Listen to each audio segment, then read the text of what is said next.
Hi there, and welcome to this week's episode of Canadian Profits TV. This is Dave DeBow, your host, and this is actually episode 95.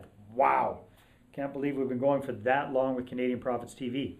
Anyhow, what do we got up in store for you for this week? So for our business breakthrough, I'm going to talk with you about your specific audience. This is a concept I was refamiliarized with at the recent event I went to with Callan Rush. For our real estate tip, I'm going to talk about keeping them happy. And for our mindset minute, we're going to look at how sacrifice can be easy. Stay tuned.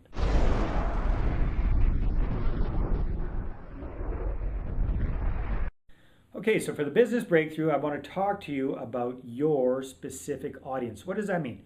That means no matter what it is that you sell or you offer, your product, your service, whatever it is that you have out there to the market, you have a specific audience or a specific market that you're going after. You're not trying to sell something to everybody and anybody, or you shouldn't be, because that's very, very difficult. So the more specific you are about your audience, actually the easier it is to sell your product or service. For example, if you are kind of hazy about who your market is, then it's very, very difficult to have sales messages that really connect with people. So the more specific your market is or your audience is, and the more intimately you know them and understand them and know what their main problem is when it comes to your product or service, the better you can reach out to them, the more of their attention you can grab, the better competitive advantage you have, and the easier it is for you to communicate with them and eventually to sell to them as well, because you'll be seen as the expert, you'll be seen as the trusted advisor who really understands them and what their needs and their wants are. So I challenge you to take a look at whatever it is that you offer, whatever your product or your service is, and real estate is part of this. Who is your target market? Who is your specific audience? Or who should it be? And how can you better communicate with those folks? That's your business breakthrough for this week.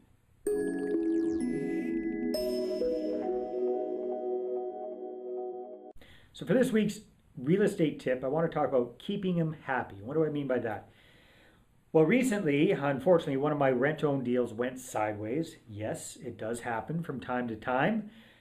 And so we had this property that we had to get a new tenant into. So I wanted to do a rent-own deal with the same property again. So we did it kind of like a sandwich lease, which we've done webinars on and that kind of thing before. And we found a family that was interested in moving in. They moved in, and then they started coming at me with nitter-nattering about different things that were wrong with the house. Okay, so they were just moving in, so we went in, we took a look at things, and to be honest with you, they're starting to get on my nerves a little bit. But then I had to step back and realize that what the lifetime value of that tenant, that client is for me.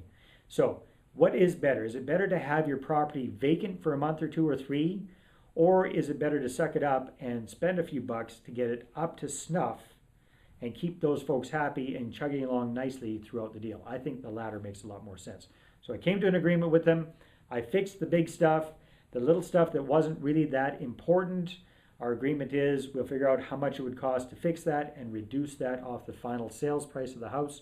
Win-win for both of us. They can fix it if they want. They don't have to if they don't want to. But I look for a way to make this a win-win situation.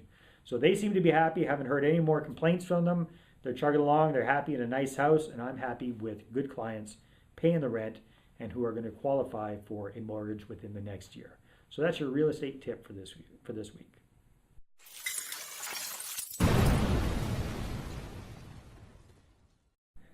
All right, so for this week's Mindset Minute, I want to talk about sacrifice. Now, sacrifice is not something we typically like to think about, having to give things up.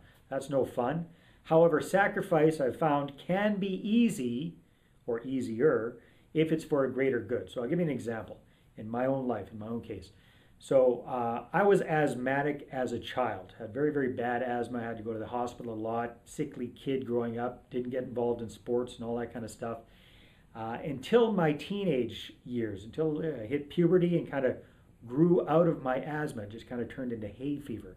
So by the time I was 15, I'd pretty much grown out of my asthma. And that was great. I thought, hey, I'm done with this. No more shots, weekly shots. I had to get needles 2 needles a week for like 8 years. Didn't have to do that anymore, so I was a happy camper. Life goes on, get married, go down to Costa Rica, and got married with my lovely wife Susie. We had our children, and by the time I turned about 30, 31 years old, my asthma came back.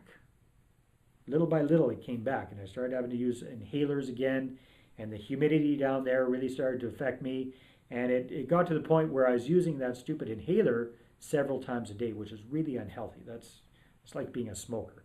So came back to Kamloops, seemed nice and dry here, things seemed to be pretty good for several years, and then it started to come back again. I started to feel tight in the chest and have to start using the darn inhaler again.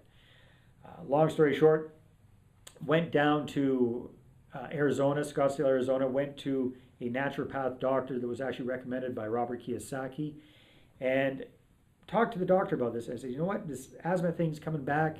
Any ideas on how to control it more naturally, because I don't want to be using the puffer all the time. So he talked about, well, you got to lower your stress and you got to lose some weight. And I said, yeah, okay.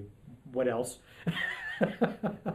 He said, okay, well, probably the easiest thing to do is to do a food allergy test and see if there are any foods that you're not aware of that you might be allergic to. I said, well, wouldn't I be puffing up if I ate these things? Wouldn't my throat be constricting or something like that? I said, no, that's not necessarily how it works. It can be asymptomatic. It means you don't show any outward signs.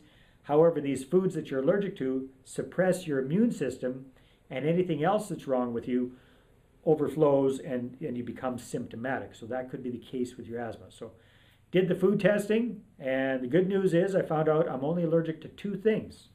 Unfortunately, those 2 things are all dairy products and eggs. So as you can imagine, that puts a serious crimp on a lot of the stuff that I can eat.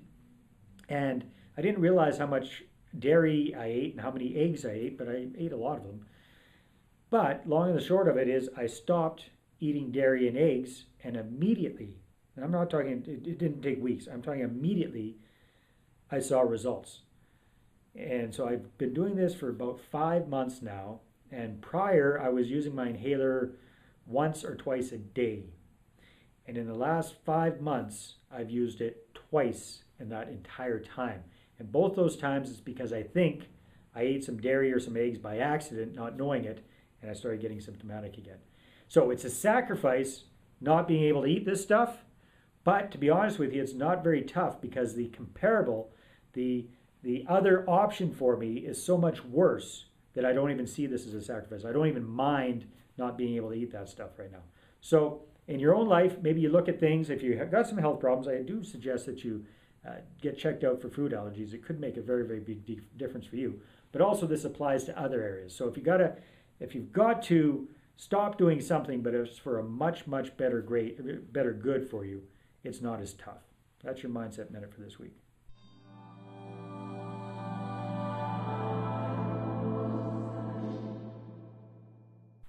All right, thank you very much for tuning in to this week's episode of Canadian Profits TV. What's going on? Well, later on this week, on Thursday, we've got our monthly Diamond member webinar. And for you Diamond members out there, a big treat. We've got our good friend Ken Beaton as my co-host for the event. And he's going to be talking about something brand new that he's really developing, and that is called 5 Houses to Freedom.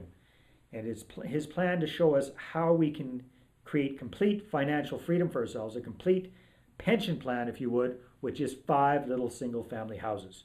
So I can't wait to see what Ken's got in store for us for that. If you're not a Canadian Profits Diamond member and you want to check that out, go ahead and check out CanadianProfitsDiamond.com. And if you're one of our rent-to-own cash-on-demand students, remember our next R2O Profits Summit is happening in January 25th, 26th, 27th here in beautiful Kamloops. Check that out at R2OProfitsSummit.com. Current R2O students get to come for free with a guest. If you're not a current R2O student, rent-to-own student, and you want to be, we got a special offer for you there too as well, so check that out at that website. Have a great week. It's just a little over a week left before Christmas. Hope you've got all your Christmas shopping done. I know I'm probably scrambling right about now to get all my stuff finalized, and I hope you have a fantastic week, and we'll talk to you next Monday, Christmas Eve. Take care. Bye-bye. Ho, ho, ho! Merry Christmas, everybody! Merry Christmas!